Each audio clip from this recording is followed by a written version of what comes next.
Senator Kelly, welcome to the podcast. Thanks, Doug. You've accomplished more than most people could in 3 lifetimes, but when you think back, was there ever a time you thought you wouldn't make it? I don't know that I thought I wouldn't make it. I wasn't smart enough to plan my life. I worked my way through college, and I was fortunate that I did that because my father died when I was a junior. I was at Villanova.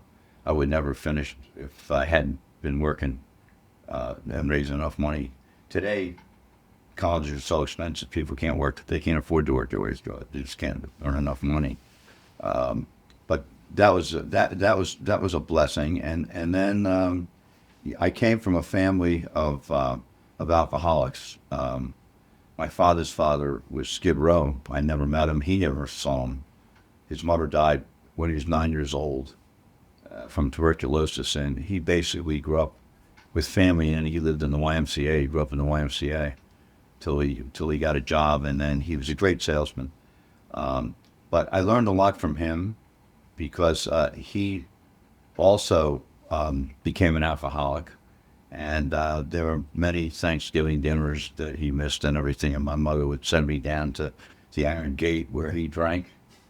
And go and get your father home for dinner. He's 2 hours late. And I get down there, and then he'd introduce me to all his buddies. In that bar one day, I said, I'm never going to let this happen to me. Never. I'm not going to be like Dad in this respect. I admired him in a lot of other ways, but I wasn't going to let alcohol get to me. And it's very insidious when you've got that. It's a disease for sure. In college, I would party and like most people, and didn't realize it, but over time, the alcohol made me feel confident and free of fear and anxiety, and it was a good feeling for years. And then I did it mostly for partying and stuff. And then I got married when I graduated from Villanova. I was 21. Janet was 20. Just celebrated 64 years of marriage. I was fortunate enough to pick the right person. And then she never threatened me, but I just woke up at age 30 and I was in sales and I was traveling a lot. And when you travel a lot, you get tired of sitting in hotel rooms or motel rooms. You go out to bars and you drink and meet people, and that was me. And then one day I woke up, I didn't like who I was. And I knew something was wrong. And I was fortunate enough to find Alcoholics Anonymous, AA. That was in 1970. So it's been 55 years. And through 12 steps of AA, I got sober. The most important part is I was always brought up as a Catholic, and I was religious, but I wasn't spiritual. In other words, I didn't understand certain spiritual concepts that I learned through AA. The first step is you have to admit you have a problem. The second step is you come to believe that a power greater than yourself can restore you to sanity, and that power is God. The third step is you turn your life and you will over to that power as you understand. And that's the surrender step. To me, the most important of the 12. I mean, they're all important. But unless you learn surrender, our society kind of pictures surrender as a weakness. But spiritually, when you surrender to God, it gives you strength, because then you turn over your life to God as you understand Him, and it becomes a lifetime of surrenders in almost everything you do. But I'll never forget, I was in AA a couple of years before I finally understood the surrender, and then the day that I got it, it was like the lights went on. And I'm thinking, why couldn't I have figured that out sooner? I was trying to do everything myself and under my own means, and was not happy with the results. And then, once I understood the importance of surrendering to God, not just talking about it, and it just changed my life. And so that whole principle for me is, when I run into a tough spot, to answer your question, did I ever think I was going to fail? I didn't like who I was, and God turned me around, and because I sought Him and I sought help. The one thing I do know is, if you're having a problem, if you can't admit you have a problem, you're never going to solve it. So the first step in AA is in post-avoiding any problem you have. It's you have a problem. And then the other step is that God can, if you recognize that God first in your life, and then the surrender step, and then the rest of them are all make amends, things like that. But the surrender step is the most important principle I have learned in my life. I wrote a book on it. It's called Surrender to Win. And it encompasses all those principles through my life stories and how each step of the way I've learned how to surrender. So that's where it started, when I understood the most important thing I did in my life was surrender my life to God. You've accomplished a lot since then, since these days here. Yeah. If you could talk to this guy right here, what would you say to him? Yeah. Wow. How old were you then? I think that was that in college? I think that was around 2018. Yeah. I don't know whether it was high school or college. But what would I say to him? Well, a lot of people spend their life figuring out what they want to, figuring out what they want to do. And what I learned when I dealt with the alcohol is that God comes first. And he created me for a purpose. And he gives every one of us different gifts. Nobody's perfect. Nobody has it all. Nobody. But the one principle that works for everybody is when you learn to surrender your life to God, in every area of your life, you will be blessed. Not necessarily with what you want, but what you need. I've learned is, a lot of times you don't know what you need. So when I look at this picture, I'm an innocent young man, and I'm not really thinking about the issues that I had to deal with when there. I was an athlete in high school. I played football, baseball. I swam, and then I did crew. I rode crew in the Schuylkill River for a couple of years. That's a team sport, and it's important. It's also important that in life you can't do it yourself. Teamwork is important in everything you do. And individuals every individual, some won't admit it, don't get successful where they are if they don't have a team behind them helping them. So I didn't know that when I was this young man here. But this is what I learned through life. I can't tell you that I sat down and said, this is what I'm going to do. This is what I'm going to be. I just basically did it backwards. I said, okay, God, you created me. You gave me gifts. Help me to use gifts. Help me to use those gifts to glorify you.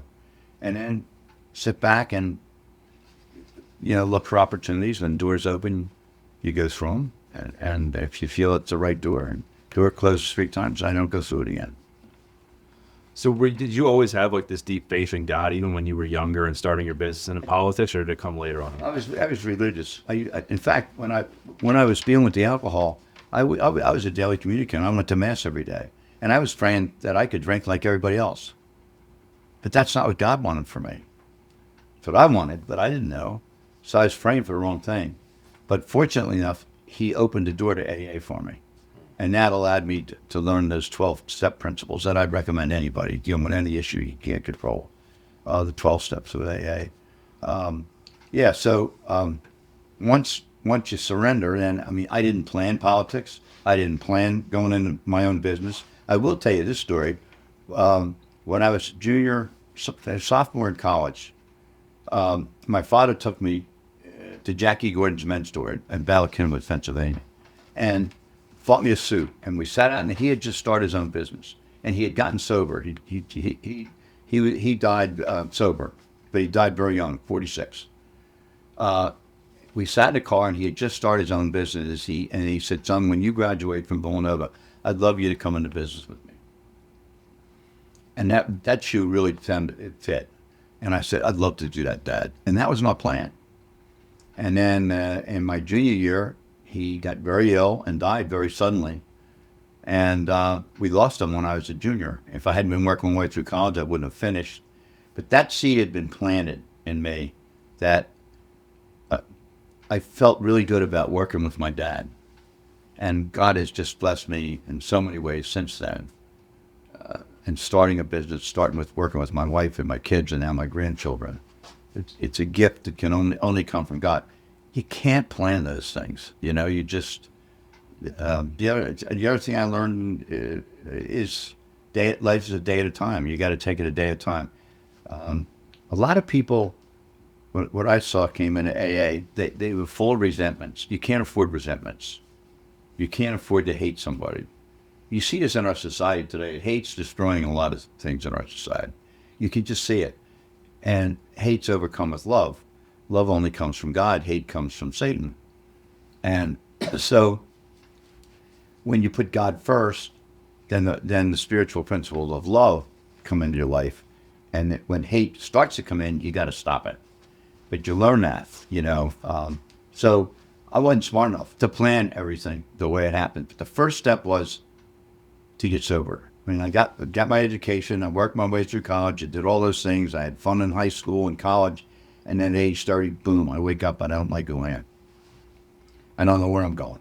When I went to AA, I had a job, but I wasn't smart enough to plan any success I've had. It's all come because of my ability to surrender every situation to God. So we're coming up on 50 years of you, Kelly Benefits. Super impressive. And I think in my generation and the generation today, a lot of people struggle with instant gratification, wanting success immediately, wanting to get wealthy immediately, wanting whatever it is, like right then and now. Like what message do you have to the people in their 20s, 30s, and 40s about what it actually takes to be successful? Well, number one, turn your life over to God. Put God first in your life. I say that all the time. Whenever I talk to our people, I always start by thanking God, because it's true. I wouldn't have anything I have without Him. None of us would be here. So we have to acknowledge that and recognize that. So the most important thing is the surrender principle to God. And then it's important to understand a day-at-a-time principle, that we make a lot of mistakes in our life, and we just can't dwell on them and look back. We recognize them and say, okay, I'm going to do my best to make sure that doesn't happen again. And then the other mistake that we make is you look too forward ahead. You know, I didn't do that. AA saved my life in so many ways. It taught me the day-at-a-time principle. And I mean, the way the business started, I mean, I was searching, and I ended up working. I worked for one company for 10 years. I did a lot of traveling. And then they transferred me down to Maryland from Philly. And the guy I was working for in D.C. was just a bum. And he was immoral. I couldn't work for him. I came home one day and told Janet I just quit my job. We had 4 kids. And didn't have enough job. But I decided I wanted to get either insurance or real estate. I wanted to sink my roots in the community. That was the other thing that was important to me.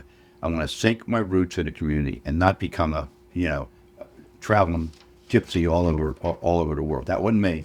I knew that's what God wanted me to do first, sink the roots in the community. So I figured real estate or insurance, I can build a business. And I ended up going to community college, took courses in both, and ended up getting a job in insurance. And I worked for a brokerage, very successful brokerage, Tidewater Insurance. And that was in 1973, 74. I met a guy there, and Gary Chick. And I met another guy. His name was Jim Geedy, and I'm not breaking any anonymity here, but I met him through AA. And Jim was a lawyer in Baltimore County, and he came to me one day and said, I represent the taverns and restaurant industry. This is the irony of it. I just quit drinking, and they need health insurance, and they can't get it. So I talked to Gary Chick, who I work with, and he said, well, maybe we can go to Blue Cross. You put a group of 100 people together. You can work through their associations. And then we just figured out we get the association to endorse us. If they can get us 100 lives, we go to Care First or Blue Cross, and they write a policy for you. And then we earned our commission. We just added 10% to whatever the Blue Cross charged us. And then we gave 1 or 2% to the associations. Everybody wins. The members got insurance that couldn't have got otherwise. The association gets some income, and I build a business. And it just happened, that we took advantage of it. And then I went down and incorporated, set up a corporation, Francis X. Kelly. That was like 75, I think, 1975. Set the corporation up. And then Janet and I set the business up in the basement. We got the Baltimore County Association tap. The irony of it is, here I quit drinking, and my first clients, their business is getting people to drink alcohol in bars and restaurants. And I had them in the restaurant. Then I got the gas stations, and I got all these other associations that had high turnover businesses where the principals couldn't get insurance. And we figured out how to do that. And basically, that's how it started. And then I convinced Gary Chick to come in with me because he had 30 years experience. I didn't know what I was doing. I still don't know what I'm doing. But one other story I will tell, when we started the business, before Gary and I decided we'd set up a partnership. And I met a guy in AA. His name is Bob Callanan. And this is all, he's given me permission to give his name. He was a very successful lawyer who got into problems with alcohol. But he had a lot of money, and he was willing to invest in my new business. He was going to invest $100,000. I had no money. I had nothing. This is important, I think. So he agreed to invest $100,000, and I go down to meet him at Howard Johnson's in Towson. It's not there anymore, but it was down in Towson for breakfast, where I was going to get the $100,000. And I leave Janet, and I say, I'm going to come back. We're going to have enough money that we can plan this business and get an office outside the house and all that. And I'm in the middle of my breakfast with him, and God has spoken to me at least 5 times in my life. And I found that when he speaks to me, I feel like this gentle hand on my shoulder. It's never through emotion, ever. It's gentle. And I felt this gentle hand on my shoulder, and it was God. He said, I don't want you taking money from him. I don't want you to be unequally yoked. I want you to trust in me. And I got the message. And I'm in the middle of this conversation, and I said, hey, Bob, I really appreciate your willingness to help me, but I think I'm going to go another direction. Wow. And I walked away for $100,000. And then I came home, and I'm thinking, how's Janet going to handle this? I come back, she's expecting me to come back with $100,000. We're working in our basement. We have 4 kids. We're bringing in about $2,000 a month with this Baltimore County licensed beverage group, which was not enough. And I told him what happened. And instead of yelling at me and screaming at me, the 2 of us got down on hands and knees at the foot of our bed. And we said, dear God, we really believe you want us to build this business. We're going to trust in you. It's your business. It's not ours. We're turning this business over to you. And then within an hour, Gary Chick called me. He got $10,000 a loan from his grandmother, or from his mother-in-law. We got $10,000 advance in commissions in advance. My friend Charlie Cawley, who built the credit card operation, MBA, this before then he was at Merrill National, he gave me a MasterCard with $10,000 line of credit, which I would never qualify if I didn't know him. So that was $30,000. And that was enough.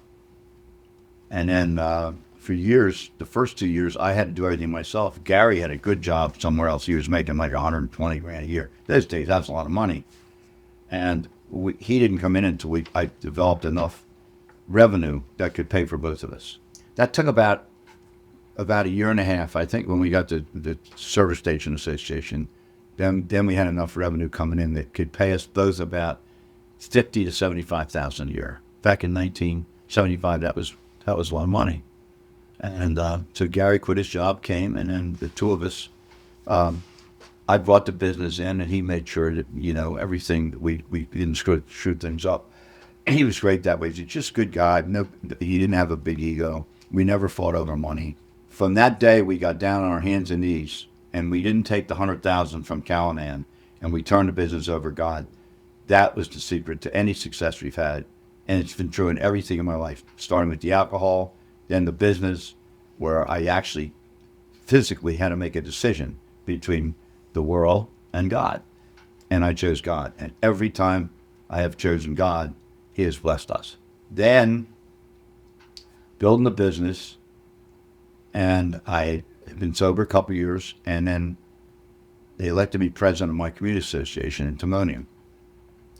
And that fall, the state did Baltimore County did major tax assessments. And in those days, when I bought my house in Timonium, it was like $29,000. I ended up selling it for $250,000, maybe 15, 20 years later. They reassessed everybody, and the assessment went up dramatically, like 80 to 100%. People went crazy. How can we, it's the rate times the assessment. So the Baltimore County rate could have been lowered against the assessment that was increased, and that's what happened. But people went crazy, and they all came to me, and I said, what are we going to do about it? And I decided, I hadn't thought of politics at all.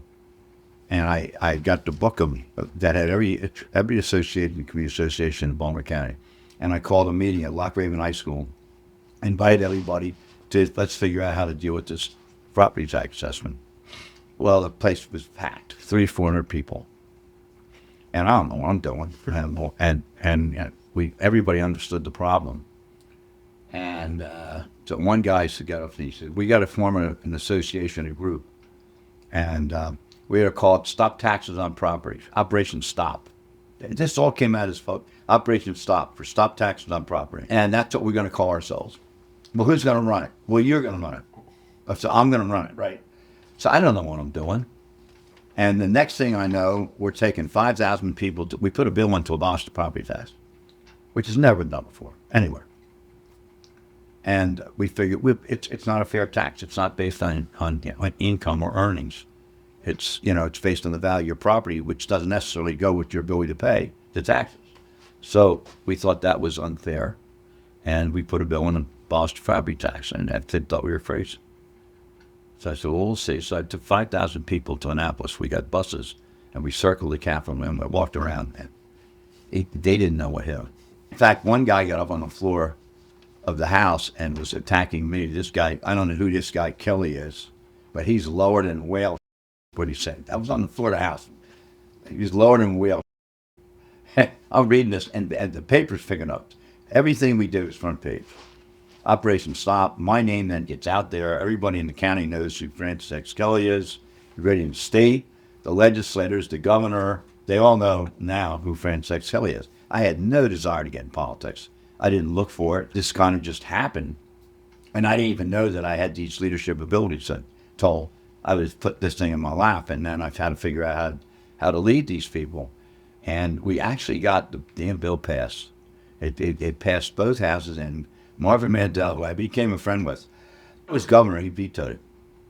And that really pissed me off. He vetoed the bill.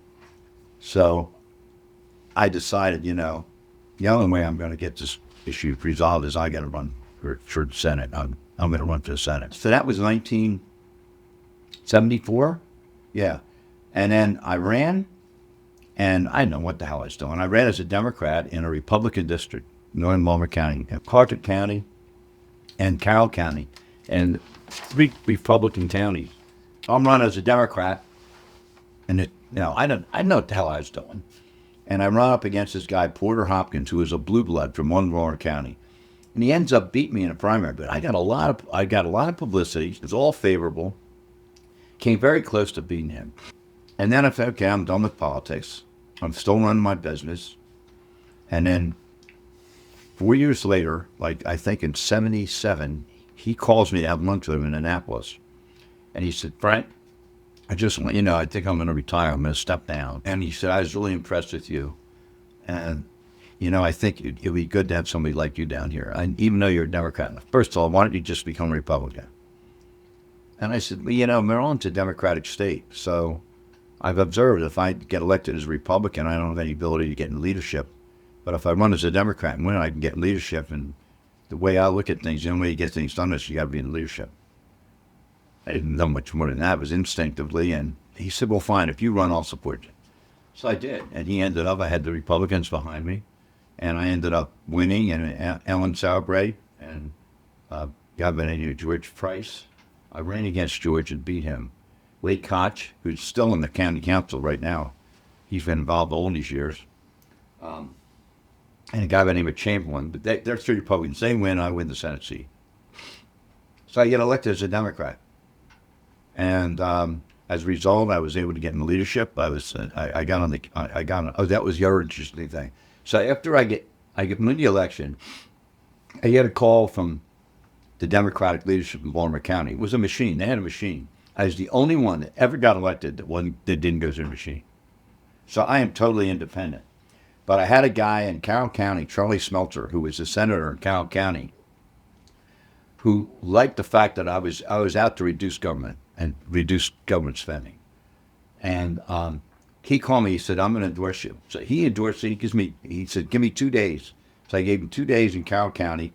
Knocked on doors. We went to different farmers. I went county. I went every district in Carroll County. Then I went Harford County, and then I ran against Dutch Roofsberger, who eventually became the county executive. I helped him, but I beat him. And then all the Democratic leaders, they'd call me to this meeting, and they said, "Well, we think we got to decide who we're going to support for president of the Senate." Well, Smeltzer called me. I owed him. He helped me. He said, "There's a guy by the name of Jim Clark. He's a farmer for Howard County.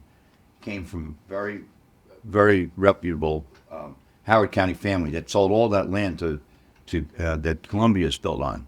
The Clark family owned it. They owned all those farms up there. And they sold it to Jim Rouse, who built Columbia. So Jimmy Clark wanted to be president, and I told Smeltzer, "Okay, I'll vote for Clark."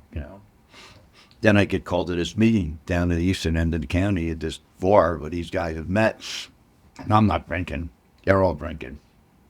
And, they can't figure me out. Because I'm the only one that's ever gotten elected as a Democrat without going through the machine. So they all decided, well, we're gonna go with Norm Conway for president of the Senate. He was from Prince George's County. And they all talk about, how they're gonna, with committees they're gonna be on and all this stuff. And I'm sitting there, I'm listening and everything. And then he said, "Well, what about you? What about you, Frank?" I said, "Well, I already made a commitment to Jim Clark." "What? What do you mean? We hadn't met yet." I said, "Well, I didn't know we were supposed to meet." I said, Charlie Smeltzer helped me, asked me to help Jim Clark, and it sounds like he's my kind of guy. He's a rural guy. I represent a rural district. And he said, "Well, you can't do that." What do you mean I can't? We got to all be together. We have to be together. So this was like, I'll never forget, it was the day before Thanksgiving. It was a Wednesday night. And they said, "We have to all be together." And I said, "Well, take a vote." And they took a vote, and it was like 7-1. And I was the one. And Norman Stone, who was the chairman of the delegation at the time, said, "Look, we're going to give you the weekend to think this over. You get your senses about you, okay? We've all got to be together. I can't go down there and say Baltimore County Democrats aren't together. You got to understand that. This is the way it works. You may not figure this out yet, but this is the way it works." And I said, "Well, it's not the way I work." And I haven't, so I said, "Fine, we'll take the weekend." So the Thanksgiving goes, the Friday after Thanksgiving goes, and then Saturday I get a call from Mickey Steinberg, who was a Democratic member of the Senate, of that Democratic member of the county group, county senators. He says, "You still with Clark?" I said, "Yeah." "I'm not changing." He said, "Well, so am I. He's going to win." I said, "Really? How do you know?" He said, "Because I just got to deal with Harry McGurk, who's the leader of Baltimore City delegation. We're going to throw away behind Clark. He's going to win." Fine. So Stone calls the meeting on Monday, and we all tell him now that Clark, after the delegation, Steinberg and I are with Clark. So they were so pissed at me. But, I didn't owe them anything. And this is the beauty. I was totally independent. Why? Because I trust in God. God put me there. They didn't. So the only person I had to answer to is God. And these guys weren't God. So I get down there totally free. And Smeltzer comes to me and he says, "What committee you want to be on?" I said, "I'm going to be on the Budget and Tax Committee, Senate Budget Committee, because wherever the money is where the power is." And I knew that. And I wanted to learn the state budget because I wanted to see how we could cut spending. So they put me on that committee. I would not have been on if we'd have gone to the other guy, because I'd just been in the back row with everybody else. Still in the back row, but now I'm the only guy in the county that's on the Budget Committee from Baltimore. So now they all have to come to me, because if they want anything, it's got to go to the Budget Committee. Anything is going to cost money. And my last 2 terms, I chaired the Committee on Health, Education, and Human Resources, which allowed me to get involved in a lot of things we can talk about. But, so all from surrender, all from putting God first. And then he starts blessing the business. And I'm down in Annapolis, and I did everything I could to avoid any conflicts but I met a guy by the name of Walter Thompson who led the Maryland Motor Truck Association. And they had a plan that was falling apart. And he came to me, he said, "Do you think you can help us?" And I think I can. Anyway, we figured out how to make changes to the plan, which we saved their plan. And it was huge money for us. And that's what put us over the top in business when we got Maryland Motor Truck. And then I'm in the Senate. Gary was run day to day when I was down in Annapolis. But I was the guy who was bringing in all the business. And it worked great because I brought the business in. He took care of it. And then Janet took care of everything. She did all the paperwork and stuff at home, you know. But all a series of surrenders. And then I had a very successful career in the Senate, 12 years. I had gotten into leadership. I was blessed to be part of the group that put the Stadium Authority together, that built the stadiums. We privatized the University of Maryland Medical System. I led that effort and sat on that board for 45 years until a couple of years ago. And then we revitalized, reorganized higher education system in Maryland. We did things like that. We got spending affordability law passed that before every session, when the governor in Maryland sets the budget, and most of it's already required by state laws that have been passed in the past, but we set up a commission that said the budget, we looked at the economy, the budget can't go up above a certain percent. And then we'd recommend to the governor, and the governor lived with it. We put it in the law, the committee. That was part of the thing I was after, was to get control of spending. So we got that done. Got everything, that goal that I had done. Got involved with shock trauma because Dutch Ruppersberger's life was saved by shock trauma. And I made a promise to him that if I won, I'd look out for shock trauma. And next thing I know, I'm working with Ryan Scally, who founded shock trauma, helping him get a new building, helicopters, all that kind of stuff. God put me in a position where I could really do a lot of good, and help a lot of people. And meanwhile, the business is growing, but my sons are all going to college, and this was like 1979. I went in, and this was 91. And I've got a very high favorability in my district, like 80%. And then I much in the television news, and there was a decision came out of the Supreme Court. It was the Webster decision, and Roe versus Wade had passed, and this was a decision that allowed states to write their own laws regarding abortion, so they could not do any abortions, or they could limit them to certain extents, but they can decide how they want to do an abortion. Once again, I feel this gentle arm on my shoulder. And it was very obvious it was the Lord. And he said, "This is what you're there for. I expect you to stand up for life. I expect you to fight for the unborn." And it's clear. And whenever he tells me to do something, he never tells me the results. He just tells me what to do. So I knew what I had to do, but I had no idea what impact it would have, except probably costing my seat. So it was very clear to me that's what he wanted me to do. And then we get down there in session, and sure enough, it's the biggest issue. There's a guy by the name of Jack Cade, who was another senator from Anne Arundel County, and he and I became the leaders, the pro-life group. There's 47 members of the Senate, and it takes a supermajority, 32, to break a filibuster. So we try to avoid a filibuster. The filibuster is a rule that gives the minority an opportunity to resist the majority. And if you can control the floor, they can't get their legislation passed. And this is the way a lot of bad legislation was killed because of the filibuster. And the Southern Democrats use it for a long time. So we get down there and we try to work it out, and realized there was no way we could compromise this issue. So the Planned Parenthood crowd and other groups, they had a bill that allowed for abortion right up to birth, right through third trimester, which we couldn't accept that. So the president of the Senate, the bill comes out of committee favorable, and I go up to him and I said, "Well, Mike Miller, he was the president, he's Catholic, and he had a real conflict because he was raised Catholic, which is opposed to abortion." I said, "Mike, we're not going to let that bill pass." So Jack Cade and I organized. We had 18 senators. We only need 16 to keep talking. we can kill the bill. So I told Mike. He says, well, two of them I'm going to get. I said, you might get two of them, and you're not getting 16. And I knew who the two were. So we started talking. They introduced the bill, and I got up, and I said, ladies and gentlemen, get out your mattresses and your pillows. We're going to be here for a while. And we talked for 8 days and nights without stopping. And we just wore down the other side. We wore them down. And they wouldn't compromise. So after 8 days, the president of the Senate called Jack Kane in his office. He said, you guys got to get me out of this. We're holding up the whole state. The budget's in limbo, and you guys are irresponsible. You got to give me a way out. So I prayed about it, and I said, why don't we just pass both bills, pass our bill that doesn't allow for abortions? Except our bill allows for abortions in case of rape and incest, or if a mother's life is in danger. Those two have the only exceptions.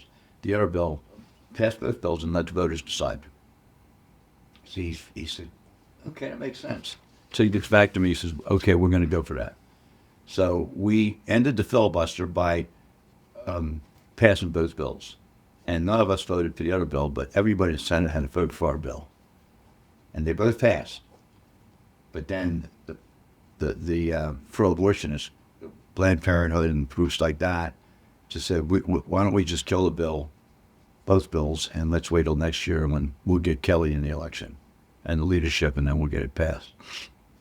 So we defeated the bill, successful, and then I came home, and it was an election year, and Dick Bennett, who's now a federal judge, was the head of the Republican Party, good man, asked me to have lunch with him, and he said, look, if you change parties and become Republican, we will run you for governor or U.S. Senate. It's your call.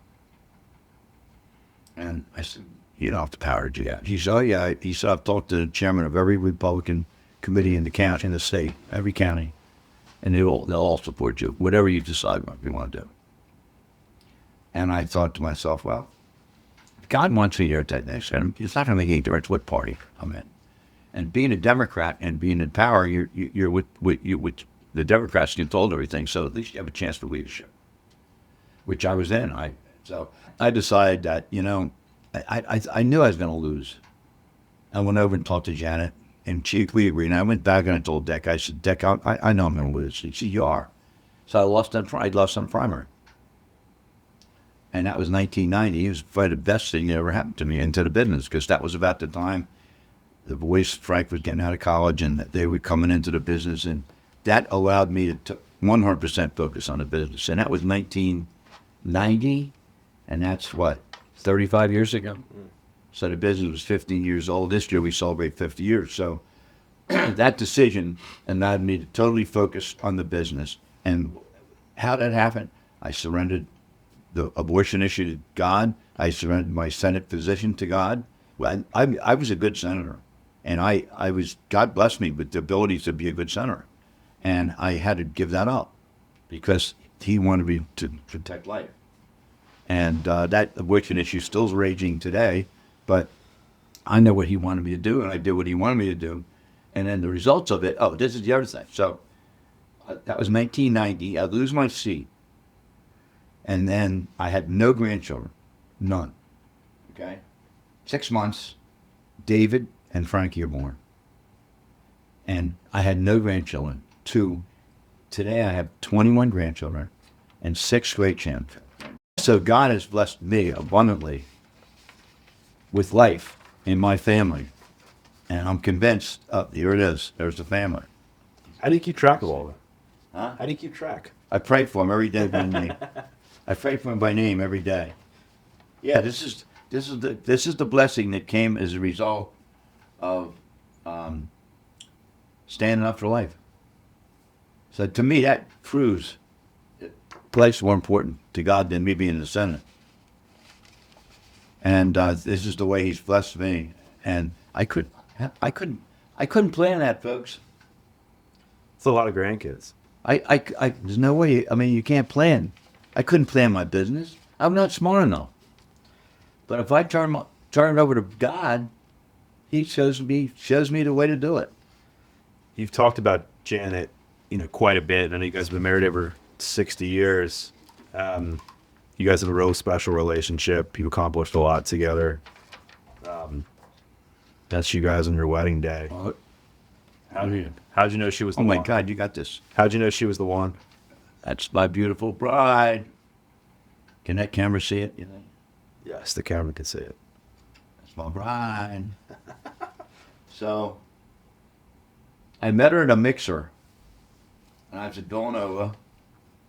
I was a junior. She was a sophomore at Gwinnett Mercy, which is up in north of Philly.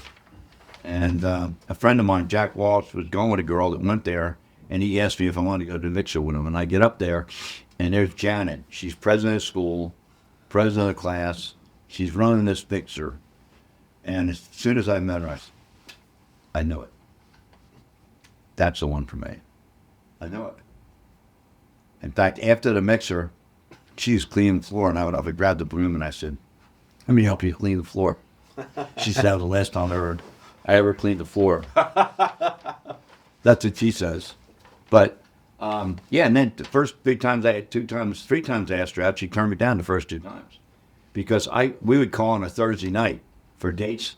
We had a bunch of guys that don't know, and we'd all figure out who we were going to take out so that we didn't get turned down. So you're taking Mary, I'm taking Sue, and then the girls don't have a chance. They have to, whoever calls them, they go. It's kind of worked that way. But except for Janet, she wasn't part of that group. And I called her on Thursday night. She already had a date. Saying, you got to give me more time than that. So I tried a second time. Same thing. Already got a date. You got. And I'm thinking, I know that she's the one for me. So then we decided we had a fraternity party on Easter Monday. And I called her, I'm thinking, there's no way she's going to have something on Easter Monday. So I called her and I said, we got a party on Easter Monday. Can you go? And she's, let me check with my parents. I said, you're in college and you got to check with your parents?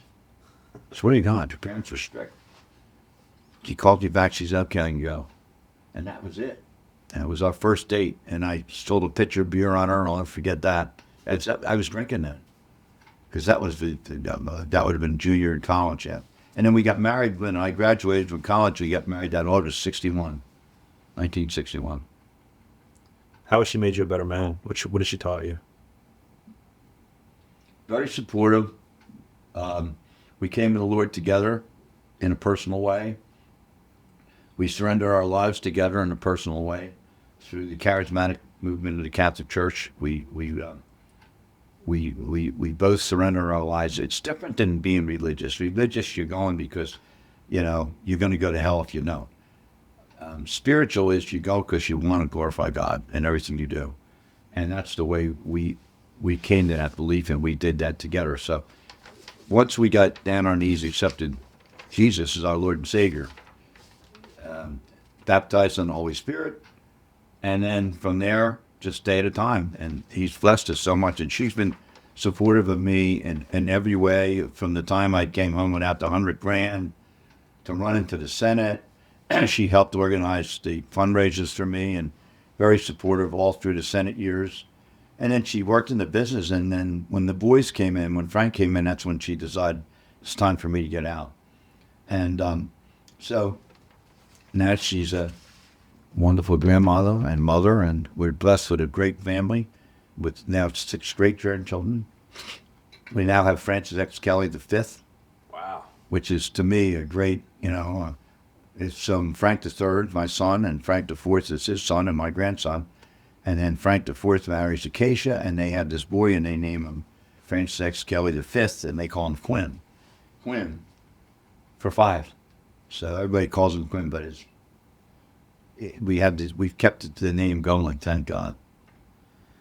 Like, looking back on your life, I mean, you're in your 80s now. Like, do you have anything you wish you would have done more of? Do you have any kind of regrets about things you've done now that you're kind of older and at the final stages?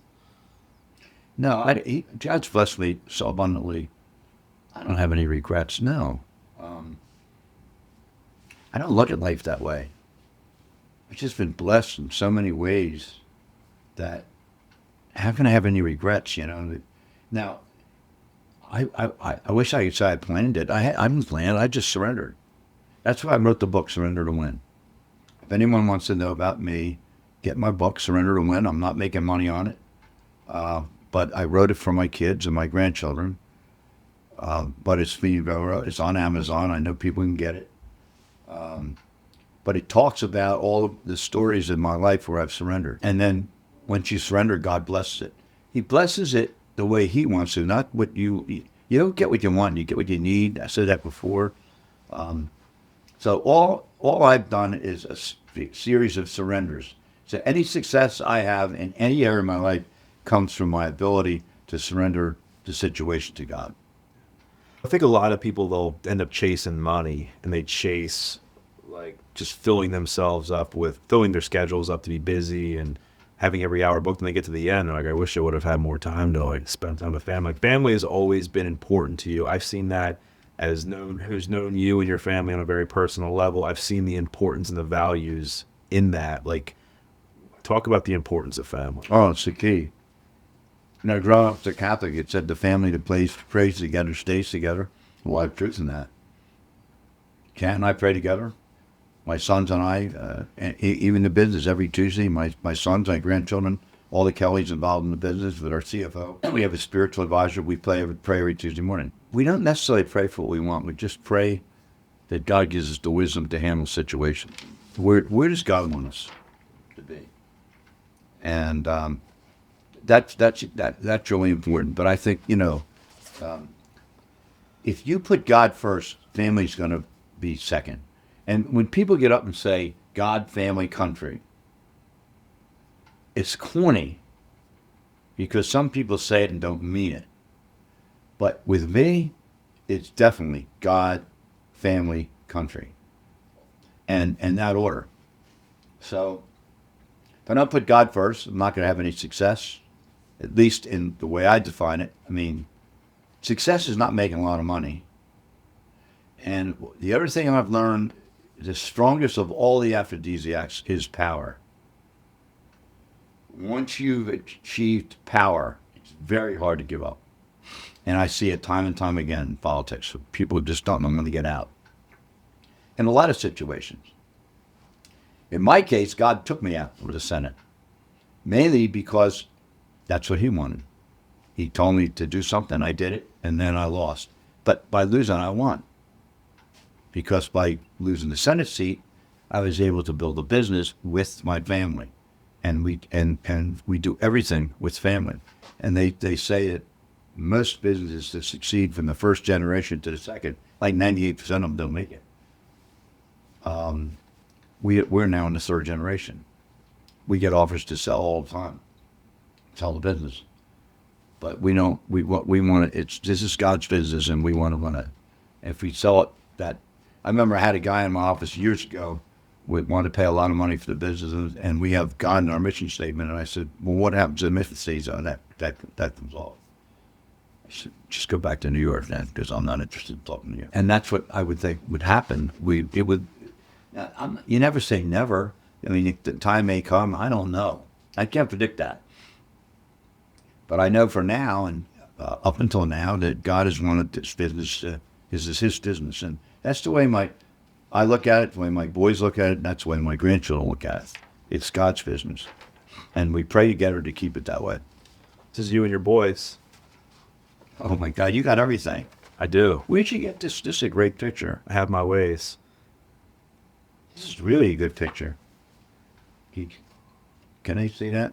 Yeah, you can see there. You flash on the camera right there. That's the boys and I. And some group, except for the guy in the middle. How did becoming a father change you?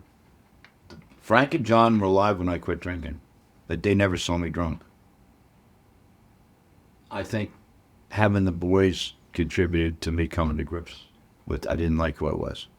Because you had to make that decision for them? I made the decision because I didn't like who I was. Mm-hmm. And I didn't, yes, I wouldn't say, I made the decision for Janet, for the boys, and more importantly, for selfishly for myself, because if I hadn't quit drinking, if I hadn't learned the principles of life through AA, I wouldn't be here today. And no doubt in my mind, I would not be sitting here talking to you. What's been the most meaningful contribution you think you've made in the community here? I mean, you've done a lot with the stadiums downtown, Case Valley, the medical system, community college system. Like, what do you think's created the most impact as you're looking back? I think collectively they all have. You know, I look at the legislature today, and I don't deserve all the credit. I just was fortunate to be with people who, I was talking to Ben Cardin the other day. Ben was Speaker of the House, Jewish guy, more liberal than me, but he and I got along great, and we looked at challenges or problems. We just try to look at it pragmatically. How do we correct this? How do we make it better? So we work together on a lot of these things we're talking about, Ben and I. And you would not have thought from the outside that guys like he and I would come together. Ben's now retired from the U.S. Senate. He was the same way down there. He was the kind of person you could go to get things done. So there's no more Ben Cardins and Frank Kellys that I see in politics anymore. And Ben and I were talking about it the other day, and he sees it because we're trying to help on a certain issue that's going on now and working together. And I said, you know, Ben, this isn't a partisan issue we're working on. This is you and I together doing what's right. And that's the way he looked at things. And guys like him come along, you know, he was Speaker of the House for many years in the Congress and the Senate. Meanwhile, you know, we work together on a lot of these projects. I don't see that happening today. And nobody trusts each other. They're all fighting for power. The job's more important than the people they represent. I am struck recently by one word that I see that I didn't experience as much when I was in, and that's hate. Well, it's just different now, like you said. Like, people just don't come together and talk anymore like they used to. Like you said, you're still. I think it gets back to power. I think people are interested in power. The money behind politics, it's all about power. Keeping it, holding it, controlling it. It's all about power. Power is the strongest aphrodisiac. And you can have power for good, and you can have power for bad. If the extent we can surrender our lives to God, hopefully it's for good. I mean, I'm not perfect. I make mistakes. I know that. I try not to judge other people. I can't afford that let hate get in my life, and try to look at the good things in people. And there's been too much of that in our society. That really concerns me. As a result, I don't believe the legislature today in Maryland could get done a lot of the stuff Ben Cardin and all the people we served with back in the 80s got done. I can't picture them putting together a stadium authority. I can't picture them, you know, getting things done for shock trauma. Maybe shock trauma, because shock trauma saves so many lives. Doing higher education, they can't. The only thing they do costs money now to get it passed. And, you know, the people down there that I know, I love them. But together, they're potent. And you got a governor that's running for president. If you're the governor of Maryland, you take care of the people of Maryland first. If you do a good job as governor, then maybe presidency follows that. But it doesn't, you get elected here and then you run for that. Right. I've seen it over and over again in politics. This is a guy who's a good man. He's got great abilities that God has given him. He can light up a room when he goes into it. But it isn't about him. If he wants to be governor, it's about the people of Maryland. And not running for president. And he's knocking Trump all the time. And Maryland needs help from this administration. Why are they knocking him all the time if they want help? Right. I mean, that's not how you get it. You know, I didn't agree with everybody that all the time, but we reached across the aisle. We went and have dinner afterwards. It's the money behind it. I mean, I don't blame the governor for everything. I mean, he's caught up in it. And the sad thing is, I can see he has great potential, but he's blowing it because he's not taking care of people. I was there for 12 years. I did everything I could to help Maryland. I didn't do it to enrich myself. My business actually paid a price for it. But my business didn't start growing until I got out of the Senate. And that was because, you know, I did what I felt God wanted me to do. I'm not better than anybody else. I'm not pretending that I'm better than anybody else, because I'm not. By any stretch of the imagination, I'm not. And I'm not trying to be judgmental, but I look at things today, and even Congress, things are not happening. that people aren't working together. Our government's shut down. I mean, why can't you figure things out? I mean, it's just too much money, too much power. It's all about power. And here's the key. My whole message is this. Any power I have comes from God. I just have to be careful I don't abuse it. Because too much is given, much is expected. So as a result, God has blessed me in so many ways. It's given me maybe some power, but I pray to God I never abuse that. That I use it to help others. And I'm not perfect. But I think if everybody had that approach, we might be a lot better off. And I'm not being preachy about that. But first of all, before you can help anybody else, you got to take care of yourself, and you got to make sure your life is in order. Caves Valley is a very special place. I know you played an important role in that.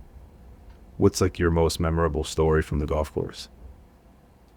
Well, I was in the Senate, and I didn't play golf at the time. I didn't have time. And I get a call from 4 of the top business leaders in Baltimore.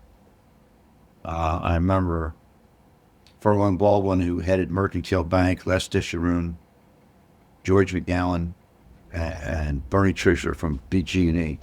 They came to visit me, and they said, we have a big challenge in Maryland. We got a lot of these Maryland businesses.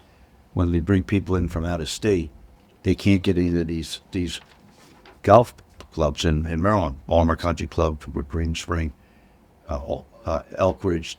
They just can't get in. They're outsiders. So we want to build a golf course strictly for golf that would be used for business, to allow for businesses to entertain through this big golf course.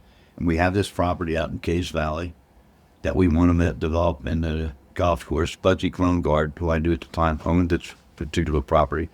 There's a group called the Valley Planning Council. He's done a lot of good to preserve the open spaces in Baltimore County. And they're very effective. I've really supported a lot of what they've done. I helped them buy Arga Ridge Park to preserve that for getting developed, things like that. These guys came to me and said that the Valley's Planning Council is opposed to this golf course building. Do you think you have any influence with them? And I said, well, I know them, and I've helped with them, and I've worked with them. But they said, would you help us? And I said, well, I think a golf course out there would be beautiful. It preserves open space, I don't know why they'd want to be opposed to it, but let me check it out and try to help you. So I called them, the Valley's people, and they said, no, we don't want that. We don't want a golf course. I said, wait a minute. What do you think about it? I mean, if they're going to put this lane in perpetuity, it'll never be developed. Be used for a golf course. It's all forever green, open spaces, for God's sake. That's what you want. Seems to me. It took me about a year, and finally they agreed, and they backed off, told me they weren't going to oppose that. I called these guys and told them, look, because if they opposed it, the county council would not allow it, because they had to do certain zoning things and everything. In fact, they had these high-power tension lines that went across the property that they put underground so they could build a golf course. And the guys from BG&E, they would get that done. They were original founders. And so that's how it got. I'm not taking all the credit, but I guarantee it wouldn't happen if the Valley Planning Council hadn't allowed it to happen. It wouldn't happen. And I had some influence on that. I was fortunate. Then they offered me a membership, not for free. I didn't want it. I think it's $50,000 from the beginning. And they offered me the membership, and I didn't have time, and I had the money. Building the business. This was in the late 80s, 87, 88. I think the course opened in 91. And, but they said, you'll always have a membership. And I said, great. And I just didn't have the time. And then I think I joined in 2001, and then the membership was $150. It's twice that now. But anyway, love K's. It's a great club. I'm privileged to serve on the board. I've been on a lot of great boards. This is an easy one. It's a what's the word I for it? It's a dictatorship, benevolent. It's a benevolent dictatorship. Whoever the chairman is runs the club. And that's the way Augusta's thrived too, and most good clubs. You have a lot of leaders on the board, but you got to have one leader, give them the authority to get things done and support them. That's what we've done with Caves. So I think Steve Fetter's done a great job building it. Others built it, Disharoon before him. Caves is special. They're known for their hot dogs, right? Oh, the great hot dog story is they're known for hot dogs. So Obama, Dennis Satterthwaite is the pro. He gets a call from the White House. The president liked to play Caves. This is Obama. And he'd like to play K's this weekend, maybe Saturday, but we can't tell you until the night before whether he's going to come around. So that Friday night, he gets a call, and the president's coming at 10 o'clock tomorrow morning. And so they get 5 in the morning, the Secret Service up in the trees, and, they're doing all their security checks and everything. And Obama arrives at 10 o'clock, and Dennis and Steve Vader greet him, and hope you enjoyed the course. And he says to Dennis, he says, listen, I heard you guys got great hot dogs here. I'd love to have a hot dog after 9 on the break, between 9 and 18. And he says, no problem. So Obama goes to first tee off, and one of the Secret Service agents comes over to Dennis and says, you can't give him a hot dog. He said, what do you mean I can't? He says, you can't give him any food unless it goes to us. He said, well, he just asked me to give him. He said, don't worry about it. You can't do it. So Obama, president, finishes 9 holes, and he goes up to Dennis and says, where's my hot dog? Dennis said, that guy over there said I couldn't give you one. He tries right. I said, what the hell do you mean? I want a hot dog. And the guy said, all right. He grabs Dennis. Follow me into the kitchen. So they go in the kitchen. Dennis goes with 2 Secret Service guys with him. And they say, okay, open the refrigerator. Where do you keep the hot dogs? In there. Okay, open it up. Take 2 out. Cook them. They cook 2 hot dogs.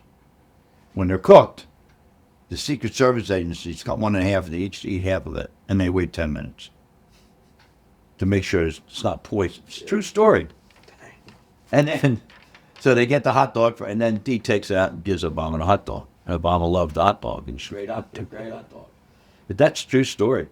Because a lot of like important people have played at Caves, right? Like Michael Jordan, Obama, other presidents, right? Well, that the saying the Caves, there's a lot of uppity clubs. At least they're not anymore. But the old days they were uppity. Some clubs didn't want Jews, some clubs didn't want Catholics. I mean, this was history, not only here but in a lot of places. And Baltimore is a very protective town. I mean, it was very hard to crack Maryland. We moved here in '67. People didn't always accept outsiders with open arms. And that's what these guys experienced, and that's why they wanted a golf club that would just accept people on a business basis. So one of the rules we have, it's unwritten, you check your ego at the door. You belong to Caves, you check your ego at the door. And if someone, exerts too much ego, or they're not respectful to the caddies or others, they're not going to be a member of Caves very long. But fortunately, we haven't had too many of that, over the years. People all get along, and there's a lot of successful people, but there's nobody more. Everybody's on the same plane. I know you and Cal Ripken have a special relationship. You've been almost like a second father to him. Talk about your relationship with Cal.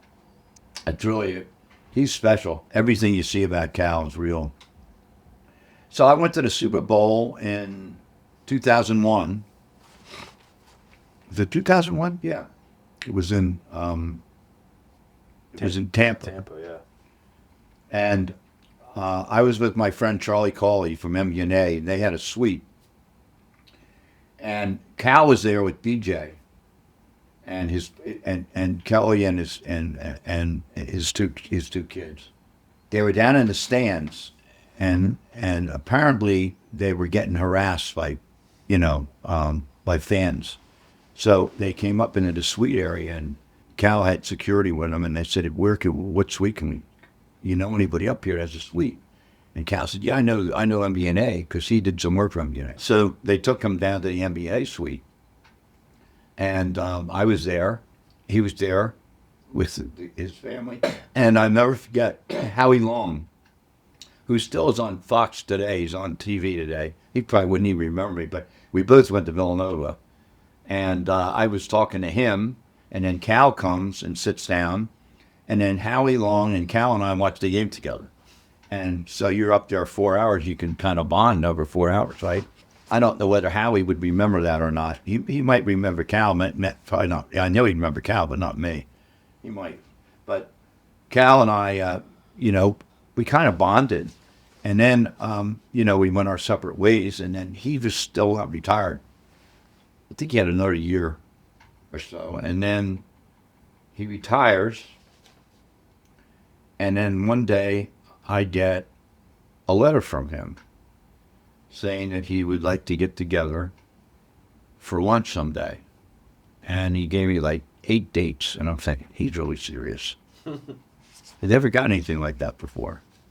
So I picked a date, and we met at the Oregon Grill at noon. And at 6 o'clock that night, we were still talking. That's how we bonded, hit it off. And then he paid me probably one of the best compliments I ever had in my life, because I was going to a Villanova basketball game, and it was 8 o'clock at night, and I had to get up the road. And I said, how come you wanted to get together?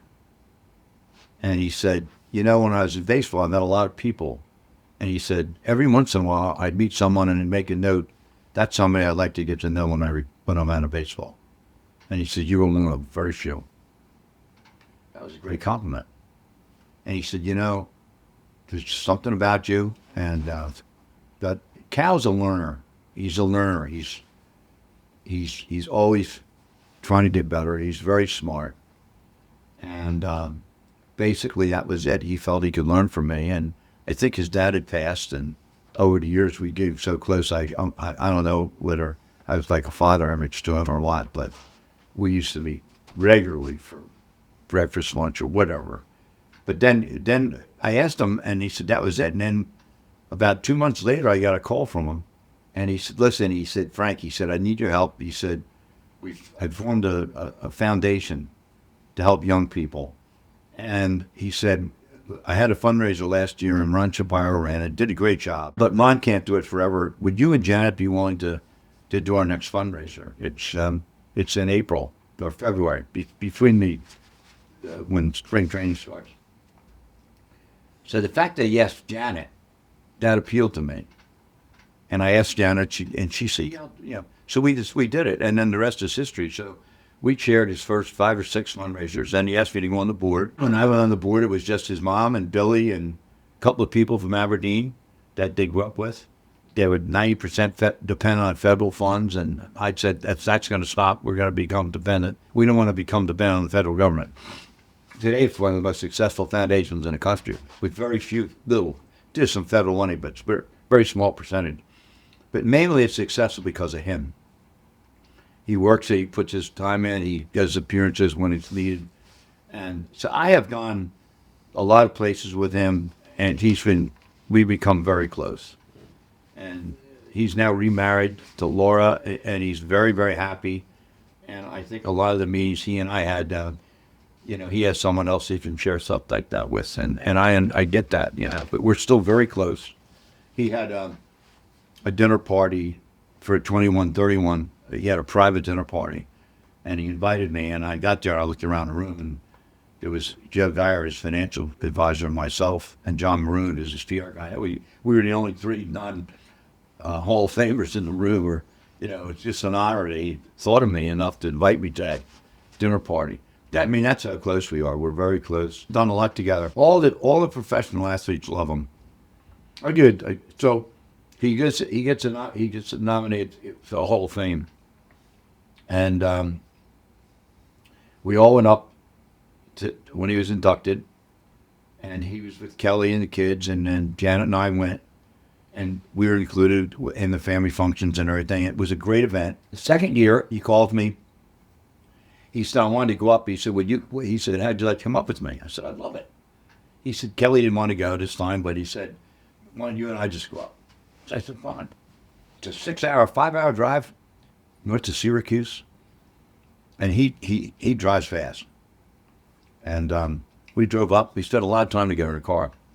So we get up there, and I'm staying in the hotel, which is only family. So all the other Hall of Famers know if you're in the hotel, you're close to whoever you're the guest of, or married to, or whatever. So he says to me, you're going to meet a lot of interesting people. We always play games like when we meet people, what we think of them. Our instincts are very similar, Cal's and mine, about people. Very similar. He's got great instincts, and I'd like to think I do. We miss once in a while, but we compare. He said on the way home, we'll compare notes. He said, there's one guy that I want to have some fun with, and that's Reggie Jackson. I said, really? He said, you ever met him? I said, no. He said, well, when he sees you and I together, he won't want to know who you are.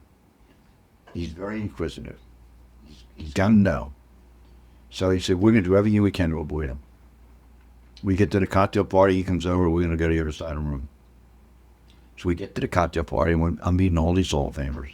And there's Reggie on the other side of the room, and he sees Cal and I. He comes around this way, and Cal says, we're going over here. So he comes here, we go over there. We did this for 2 days. Where the Mike played. So Saturday night, after dinner, we took a bus over to Hall of Fame. Everybody goes over there to see their bus, especially the new members going in. And we're standing in the lobby, and this girl comes up to Cal. And it's Reggie Jackson's daughter. He sends his daughter to him. And Cal remembered her because Reggie played a year in Baltimore. And she was with a friend that Reggie used to date in Baltimore. And Cal knew them. And so they start talking to Cal. And Reggie's over here. And Cal winks at me. He says, this is his move, right? So then Reggie comes up, and he sees me, and he says, hi, I'm Reggie Jackson. I said, how you doing? And who are you? I said, I'm Frank Kelly. Yeah, but who are you? I said, I'm just Fred Cal's. He wanted to know. So he says to Cal, he says, hey, Cal, how you doing? Cal says, that's Frank Kelly. He's a very close friend. He's a senator from Maryland, and you should be very respectful to something like that. So then Reggie starts kissing me. And Reggie, he said something to me that really didn't surprise me, but it coming from him. He said, you ever notice how many all these Hall of Famers respect Cal? There were 2 people up there they respected, Sandy Koufax and Cal, above all the others. And he said, you know why did we respect Cal so much? And I said, I can imagine. I think I know. He said, well, if you've ever played 1 year of Major League Baseball, if you can play 1 year without missing a game, it's a miracle. This guy played 19 years. It's a record that will never be touched. No one. And he said, that's why everybody admires him so much, including me. So he was very complimentary of Cal. And I never forget that. And then the other thing, this tells you about Cal. So Saturday is a golf tournament. So Cal and I played. We played with Mike Schmidt and Bill Mazeroski, who used to play for the Pirates. Mazeroski hit a home run that won a World Series to the Pirates, and Mike Schmidt. So Cal said, oh, we're playing with Mike Schmidt, and he's a character, but he's going to judge you on your ability to play, so I hope you play well. So the first tee, I hit my ball right down the middle, and Schmidt's over in the little fairway. I parred a hole. Second hole, right down the middle, I end up parring that hole. Start off with 2 pars. He loved me for the rest of the round. I was his best buddy. We had a great time together. And he was always nice to me. He probably wouldn't remember me now. But then the next day, Sunday, all the events were on Saturday night. And then, was it Sunday? Yeah, we played golf Sunday. And just Cal and I, we played. And we played a lot of golf together. So we had a security guard that they had assigned to Cal, the Hall of Fame. And Cal turns to him, turns to me, he says, Frank, he said, why don't we play around on Monday before we go back? And we can drive back afterwards. I said, fine, love it. So he turns to the security guard. He said, actually, I just playing Frank tonight tomorrow. Yes, really, Mr. Ripton? Play golf with you? Yeah. You play? Yeah. Well, join us. So then he says, well, Mr. Ripton, he said, I have a young man, a nephew of mine that lives up here in Cooperstown. He's 16 years old. Do you think he could play with us? He'd love it. He said, yeah, bring him. So that Monday was me and Cal, his security guard, and the security guy's nephew that played golf. He could have played golf with any Hall of Famer up there. Any one of them. Same thing with Sunday. It was just him and me. He could have played with any of them. He could have. And I consider that a great compliment that, you know, he was comfortable playing with me. And we did our thing with Mike Schmidt, Mazeroski, and we did that. But that's the kind of, he runs very deep. Never seen him turn down an autograph to somebody. He's got to be careful, too, because, like, we go to an airport together, he'll go in a corner somewhere and try to not hide for some privacy. You and Jan have been married 60-plus years. What do you think has contributed to the longevity? That's my favorite picture. Where'd that one come from? Oh, yeah. What do you think has contributed to the longevity of your relationship? I mean, I know God has been a massive part of it, but outside of that, like, what's your advice to people who are in relationships or married?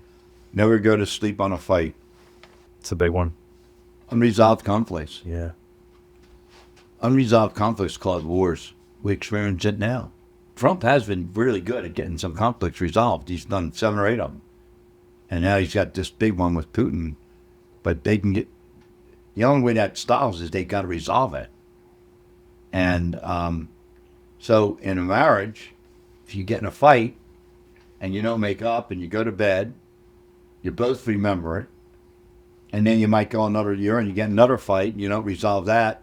And it builds up to the point where you get all these unresolved conflicts that are not good. And so to me, trying to resolve conflicts is important. And I can remember we had very few fights. But one night she got mad at me, and I don't even know what I did. I don't think I was wrong in this case, but she got mad, and she got this Italian temper, and runs upstairs and locks herself in the bedroom, slams the door. I'm so mad at you. So I let her cool down. 10 o'clock, I go up, and the door's locked. I'm knocking on the door. You get out of here. You stay out of here. I don't want anything to do with you. So, I waited till like midnight, and I got one of those little things, you open the door, and quietly, I hop in bed with her. And I grab her, and I said, I forgive you. And she goes, go to sleep. And the next morning we woke up, and then she actually apologized to me. That was one that I really remember, that if we didn't resolve that, I really wonder what, she was really upset. And I had to figure out a way to get her to calm down. So I think unresolved conflicts are really hazardous to a healthy marriage. And then, of course, the key is God. I know you're really proud of your relationship with Janet, but when you think about your life's work, what are you most proud of that most people wouldn't know about? Our kids and our grandkids. She's a great mother, great grandmama, smart as hell. There's just so many things that God's blessed us with together that, it sounds corny, but it comes back to trying to keep God first. We pray together, Janet and I. Sometimes as you get older, you get away from that, but it's still important. I still pray for the kids every day by name, and her as well. But God's, it's interesting because we celebrate our 64th wedding anniversary on August 19th. And that night she was sick as a dog and had a terrible high temperature. And she got sick in the morning, and I had to call the ambulance. I went to St. Joe's. We celebrated our 64th anniversary at St. Joe's Hospital. And it turned out she had a UTI infection, and it turned into her blood, which means sepsis, which is pretty serious. So she was in the hospital a week dealing with sepsis. And then now it's October, a couple months later, and she's still dealing with the effects of it. When I see what something like that could do to somebody who was in total control, and it just affects every organ in the body. But she's coming back, and she's getting better, thank God. I don't know what I'd do without her. I mean, she's phenomenal. Great mom. I mean, when God put it in my heart that she was the one, I just knew it, and God blessed it. If this were your last conversation you ever recorded, what message would you want to leave behind for the next generation? Know and keep God first in your life. Know God and surrender. Surrender to Him. And I'm not trying to promote my book, but my book does explain that. Through stories and so on, how important that is. And it's the first step, and the second step in AA. Third step, surrender. Yeah. Admit your problem. Recognize the power greater than yourself, and surrender your life to that power as you understand Him. In my case, it's Jesus Christ. And it's God. And I find most of the people I've met that go through AA and surrender that, they end up knowing Jesus. Not all of them, but we had a couple of Jewish guys in AA that found God, found the Lord. Not many, because not many Jewish people were in AA, at least not when I was there. Senator, this has been an awesome conversation. Thank you for coming on the podcast. I really appreciate it. You're welcome. I hope I didn't talk too long. I hope I didn't bore everybody out there. You're very entertaining. Appreciate it. Thank you.